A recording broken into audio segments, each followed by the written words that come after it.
Ангушт готовится к главному событию этой недели для своего клуба, возможно, даже к самому значимому в этом сезоне.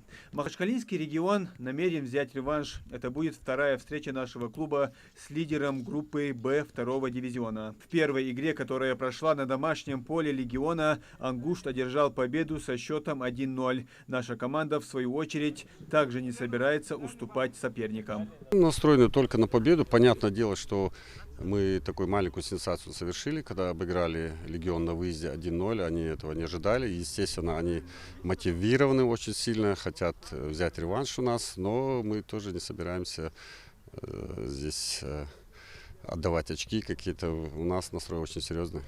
Состав остался прежним, за исключением одного игрока. Центральный защитник Ахмед Абабукаров, один из ключевых футболистов Ангушта, заболел. Тем не менее, остальные игроки настроены на победу в предстоящем матче. Для Легиона это противостояние имеет особое значение, так как они стремятся вернуть себе лидерство в таблице второго дивизиона. Ангушт в случае победы поднимется на 9-ю строчку. Но главная мотивация наших футболистов – повторить успех. Это доказать остальным клубам второго дивизиона, что Ангушт за один год в новом профессиональном дивизионе смог достичь уровня топ-команд ФНЛ-2. Каждый матч у нас боевой только настрой, поэтому у нас нет такого откуда-то команда, мы все команды настраиваемся одинаково, поэтому с Дагестана, конечно, я сам с Дагестана, хотелось бы их обыграть, как и в первом матче это удалось сделать. Сейчас назрановцы активно готовятся к предстоящему матчу. Основное внимание уделяется улучшению тактических навыков и физической подготовки. В эту субботу наши планируют встретить соперника в наилучшей форме. Подготовка в штатном режиме идет. После Нальчика дали 2 дня выходных ребятам, чтобы отдохнули.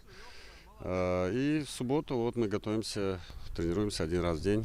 Матч обещает быть одним из самых напряженных и захватывающих в этом сезоне. Ангушт полон решимости и настроен на победу. Конечно, поддержка для игроков становится ключевым фактором. А болельщики, в свою очередь, ждут, что игроки дадут настоящий бой одному из лидеров ФНЛ-2.